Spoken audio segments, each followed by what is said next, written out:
dia dapat dengar daripada sebalik semak dekat belakang-belakang tu, bunyi macam ada benda berjalan, bunyi macam daun gitu.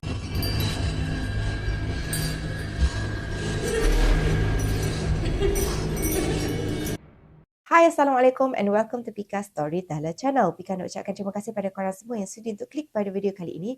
Dan seperti biasa pada yang baru saja datang ke channel ni, jangan lupa untuk terus tekan butang subscribe di bawah dan juga follow Pika di Instagram Pika Storyteller. Alang-alang tu Pika nak ucapkan juga selamat menyambut bulan Ramadan kepada semua viewers Pika Storyteller, khususnya yang beragama Islam. Jadi, untuk video kali ini, Pika akan kongsikan dengan korang semua tentang satu kejadian seram yang berlaku kepada seorang rider. So, tanpa kita buang masa, jom kita mulakan dengan kisah seram kali ini.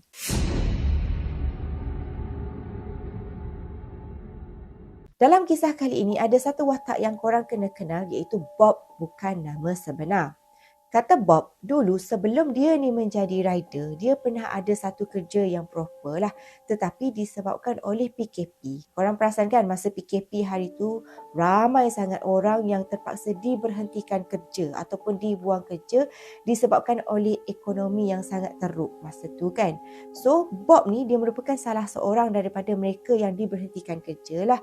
Jadi, disebabkan oleh dia ni nak meneruskan kehidupan, biasalah kan, nak tak nak pergi apply kerja sana sini memang semua tak dapat. So nak tak nak pada masa tu, dia pun jadilah seorang rider menghantar makanan apa semua ni. Tak lama selepas Bob ni kerja sebagai rider, dia pun bertunanglah dengan seorang gadis pilihan dia. Dan biasalah kan orang dalam proses tengah bertunang tu, masa ni lah diorang akan nak kerja lebih keras untuk kumpul lebih banyak duit lah untuk sediakan bagi hari perkahwinan dia orang semua kan. Jadi Bob ni kata dia memang masa tu dia struggle sangat-sangat untuk kumpul duit. That's why lah dia sanggup untuk kerja siang dan malam jadi rider semata-mata untuk kumpulkan duit untuk kahwin. Jadi pada satu hari Bob ni dia kena pergi hantar barang dekat satu kawasan dekat sekitar Rawang. Masa tu memang dah malam lah. Tiba-tiba Bob ni dia rasa macam nak terkencing. Bukannya kencing yang boleh tahan tau, kencing yang tak boleh tahan sangat-sangat ni. Bila dia pusing-pusing dekat kawasan tu, dia cubalah cari macam stesen minyak ke kan yang berdekatan tu, tapi malangnya tak ada langsung. Pusing punya pusing memang tak ada. Jadi Bob ni dia pun fikirlah, tak apalah kot sebab dia kan lelaki. Orang lelaki ni senang sebenarnya kalau nak kencing dekat mana-mana pun berbanding dengan orang perempuan kan. Jadi Bob ni pun dia pergilah dekat satu kawasan semak ni yang kononnya tak ada orang, jauh daripada orang. Dia berhenti dekat situ, parking motor dia elok-elok. Dia pun masuklah dekat dalam satu semak ni kan. Lepas tu dia decide untuk kencing dekat situ je lah sebab dah tak tahan sangat nak terkencing kan. Masa Bob ni tengah duk buang air kecil tu, sekali kan dia dapat dengar daripada sebalik semak dekat belakang-belakang tu bunyi macam ada benda berjalan, bunyi macam daun gitu. Lepas tu dalam keadaan sama-sama, kan keadaan gelap, lepas tu sama-sama cahaya pun macam mungkinlah cahaya daripada bulan macam tu je. Dalam sama-sama tu dia boleh nampak lah satu benda macam kain putih yang agak lusuh. Mula-mula si Bob ni dia cuba untuk endahkan je lah benda tu. Lepas tu bunyi dalam semak tu makin lama macam makin dekat dengan si Bob ni. Jadi macam kalau kita kan nak tahu juga bunyi apa tu kan, dah lah keadaan macam gelap-gelap gitu. Jadi si Bob ni pun dia pergi ambil handphone dia gunakan lampu torchlight daripada handphone tu, dia pergi suluh dekat benda tu. Mula-mula ingatkan yang tu adalah bungkusan sampah, mungkinlah ada orang buang sampah ke apa kat situ. Tapi bila dia pergi suluh je dekat kain lusuh putih yang dia nampak di sebalik semak dekat belakang tu, masa ni Bob terus terkejut sebab dia nampak yang sebenarnya benda tu bukanlah orang, bukanlah binatang ataupun bukanlah sampah yang orang buang, tetapi adalah satu makhluk iaitu pocong.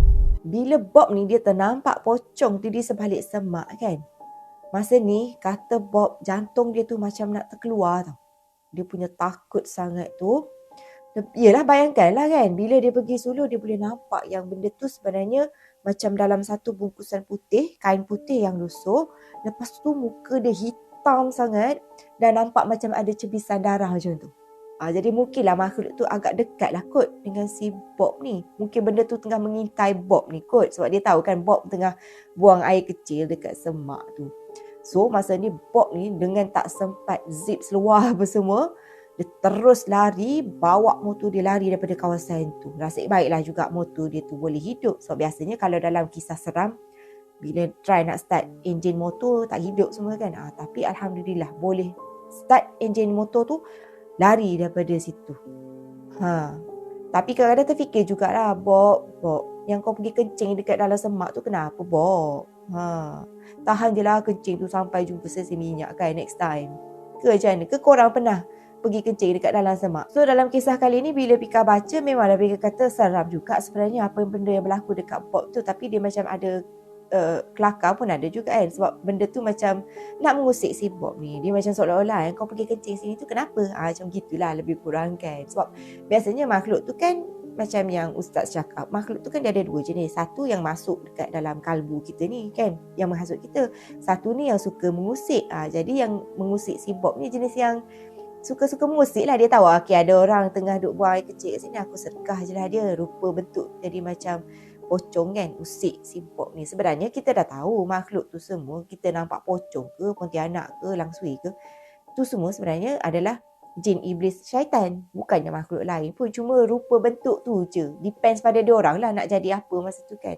So masa tu mungkinlah dia decide nak jadi, aku nak jadi pocong lah, nak usik si Bob yang tengah duk syok buang air kecil dekat semak ni kan. So masa tu sama balik dekat kisah Bob ni. Bob kata lepas daripada kejadian tu memang dia serik sangat untuk kerja pada waktu malam. Dia kata cukuplah dia kerja waktu siang, bila maghrib je dia terus balik ke rumah. Sebab dia kata dia takut sangat. Memang terbawa-bawa lah senang cerita muka benda tu kan. Sehingga kan si Bob ni bila lepas dia balik saja daripada kerja hari tu, bila dah ternampak muka pocong tu, dia terus demam selama beberapa hari jugalah. Kan biasalah kalau orang terkejut kuat sangat ni memang akan terus demam lah selama beberapa hari kan. Jadi that's why Bob kata lepas tu memang dia serik. Dan Alhamdulillah tak lama kemudian dia ni dapatlah temuduga dekat satu syarikat ni. So mungkin lepas tu Bob ni dah tak jadi rider lah kot. Dia dah terus dapat kerja yang lebih proper macam tu kan. So kata dia memang lepas tu memang dia agak serik jugalah untuk keluar waktu-waktu malam. Memang maghrib je balik rumah. Dia jadi takut macam tu. So apa pandangan korang tentang kisah kali ini? Memang kisah dia sangat pendek dan Pika boleh klasifikasikan kisah kali ini sebagai kisah seram komedi. Dia tak adalah menakutkan sangat, tapi macam seram komedi pun ada sebabkan Bob tu macam tu kan.